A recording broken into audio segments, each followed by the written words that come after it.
Hello, you are watching Shalom World News. I'm Rory McLennan coming to you from Glasgow, Scotland. Here are the latest headlines from around the world. In response to criticism that the Holy Father should take a harder line against Russia as the aggressor in the war in Ukraine, veteran Vatican diplomat Archbishop Paul Richard Gallagher has defended Pope Francis's push for peace in the Eastern European country.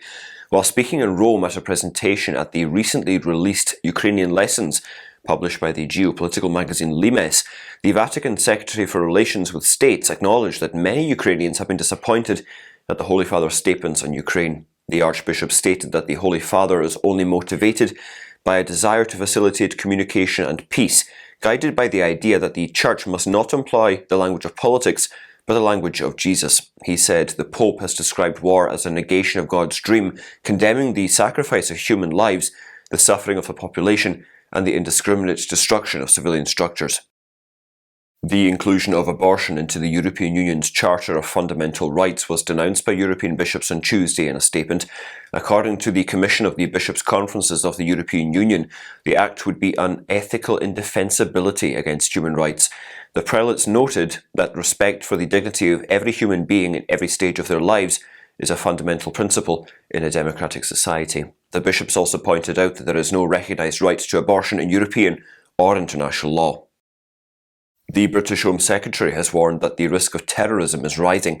Suella Braverman said the country now faces a domestic terror threat that is less predictable, harder to detect and harder to investigate. She said terrorism is now a persistent and evolving threat, primarily from Islamist terrorist groups from abroad. She was speaking against the backdrop of the British government's recently released counter-terrorism policy contest, which was revised for the first time in 5 years. Chairman of the US House Judiciary Committee, Jim Jordan, is threatening to hold the director of the Federal Bureau of Investigation in contempt if he does not reveal information on the Bureau's emphasis on parents who are dissatisfied with school rules and its projected infiltration of Catholics who oppose abortion. He wrote a letter to Christopher Wray expressing his discontent over the FBI's inadequate response to subpoenas issued in February and April by the Judiciary Committee's subcommittee on the weaponization of the government. Jordan informed Wray in the letter that his panel is aware, due to witness depositions, that specific documents exist, but they have not been supplied. He gave the FBI until the 25th of July to substantially improve its compliance with the subpoenas or suffer repercussions. Pope Francis has named 4 local priests as new auxiliary bishops to the Archdiocese of Los Angeles to assist Archbishop Jose Gomez. The bishops-elect are Monsignor Albert Bahut, Father Matthew Elshoff, Father Brian Nunez, and Father Slavomir Sredzka. Monsignor Bahut is the vicar of Holy Family Church in South Pasadena, while Father Elshoff is the pastor of St. Lawrence of Brindisi Church in the Watts area of South Los Angeles. Father Nunez is serving as the vicar general, while Father Sredzka is the professor of biblical studies at St. John's Seminary in Camarillo. The announcements were made on Tuesday morning simultaneously at the Vatican and in the US. In a statement, Archbishop Gomez thanked God and the Holy Father Pope Francis for being blessed with the new bishops. The Republican-controlled House in Louisiana voted on Tuesday to override the Democratic governor's veto of a law banning sex reassignment procedures. After House Bill 648 was vetoed by the governor, the House voted by 75 to 23 to override it. The bill prohibits doctors in Louisiana from performing gender reassignment surgeries and prescribing or administering hormones and puberty blockers to minors. Sponsor of the bill and Republican State Representative Gabe Ferment said that the state is one step closer to protecting children in Louisiana from experimental chemical and surgical sex change procedures. In Brazil, Federal Deputy Christine Nogueira dos Reis Tonieto has begun a series of live broadcasts of rosary recitals for the nation and for the unborn. The initiative began on the 17th of July and will go on until the 3rd of August. The rosary recital will always conclude with a prayer for unborn children. She said that the rosary campaign is taking place at a time when attempts are being made to legalise abortion through a lawsuit.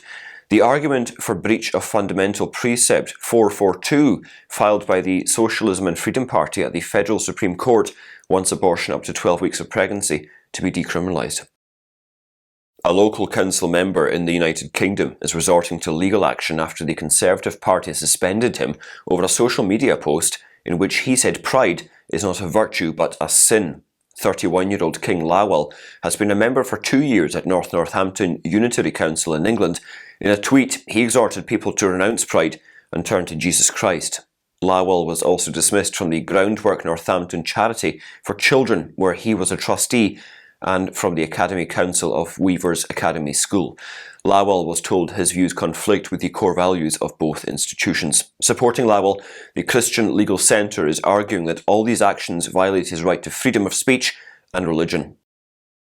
A group of 160 Nicaraguans has signed a letter with 29 national, regional and international human rights organisations asking leaders meeting in Brussels to prioritise the human rights crisis in the Central American country. The new letter requests that the European Union and its member states, along with leaders from the Americas, form a new body called the Group of Friends of the Nicaraguan People to support efforts in transitioning to democracy. Heads of state and government are expected to discuss various issues, including trade and the crisis in Ukraine, during the international meeting. The upcoming summit of the European Union and the Community of Latin American and Caribbean States is the first of its kind in 8 years. In the United States, the crowd-funded hit movie Sound of Freedom that exposes child trafficking moved up the box office ranking for our second weekend. It gained the number 2 spot and has taken in more than $85 million since it was released on the 4th of July. The movie is based on the story of former Department of Homeland Security agent Tim Ballard, who gave up his job to save children from sex trafficking. Produced by Eduardo Verastegui, the movie stars Jim Caviezel, Mira Sorvino and Bill Camp. In Chile, around 1,000 young Catholic volunteers are visiting various parts of the country to help local communities with their spiritual and infrastructural needs. The volunteers from the Catholic University of Chile were sent on their winter mission on the 14th of July by Auxiliary Bishop Álvaro Cordi of Santiago after Holy Mass. The students will be serving 39 areas of the country. During the seeing off ceremony held in the Sacred Heart Church of San Joaquin campus, the prelates encouraged the volunteers to be happy, faithful and to build bridges in communities.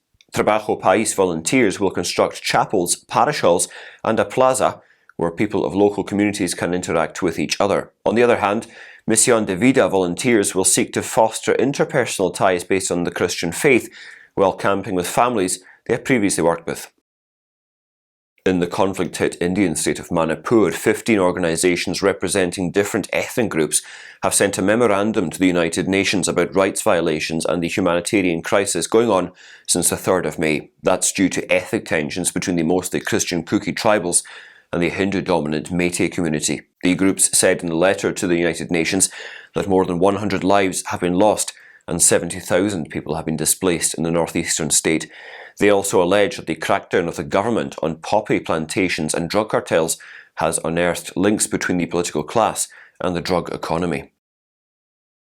In its first discussions on artificial intelligence and related concerns, the United Nations Security Council heard from several world leaders who emphasised the danger the technology may pose if it falls into the wrong hands. UN Secretary-General Antonio Guterres said that the malicious use of AI systems for terrorist, criminal or state purposes could cause horrific levels of deaths and destruction, widespread trauma and deep psychological damage. Mr. Guterres said its creators themselves have warned that much bigger, potentially existential and catastrophic risks lie ahead.